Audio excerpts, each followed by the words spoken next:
sono 670 giorni dal referendum, sono passati 15 mesi col passato governo, abbiamo visto zero, il ministro Stefani ha fatto un lavoro strepitoso, ma poi alla fine il Consiglio dei Ministri non ha mai deliberato una proposta da presentare alle regioni. Il nuovo governo giallorosso è al lavoro da meno di 24 ore e il governatore del Veneto Luca Zaia torna alla carica sul tema autonomia, senza risparmiare però una frecciata al precedente esecutivo Lega 5 Stelle.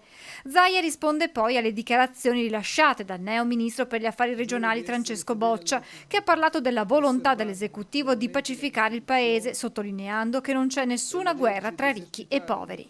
Noi viviamo in un paese che ha bisogno di far sì che tutti si tengano per mano, e le disuguaglianze dobbiamo colmarle e lo possiamo fare aiutandoci e consentendo alla Costituzione di essere rispettata. Dice delle ovvietà il ministro Boccia, perché se ci pensate tutto quello che dice è scritto in Costituzione. La Costituzione dice che una regione può chiedere fino a 23 materie, la Costituzione dice che il governo ha l'obbligo di rispondere e fare una sua proposta. Vediamo qual è la proposta, perché poi valuteremo la proposta e quindi sappiamo se ci prendono in giro oppure no.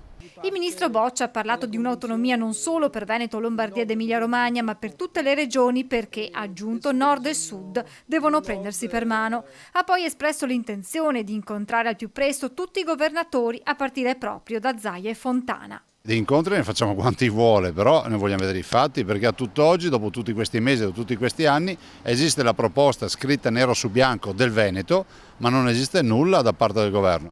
Il nord ha bisogno di un sud forte e il sud ha bisogno di un nord che si senta anche sud, ha concluso Boccia, che traccia il punto di partenza da cui far partire la trattativa. Penso che mai come in questo momento si debba ripartire da quel punto di contatto che era già stato trovato dal Presidente Conte e dal Presidente Bonaccini dell'Emilia Romagna. Di là si riparte. La Costituzione dice che il progetto è sartoriale, ogni regione fa il suo, punto. Poi io sono stanco di questi discorsi, scrivano nero su bianco cosa vogliono proporsi, poi gli italiani, i cittadini, i veneti valuteranno.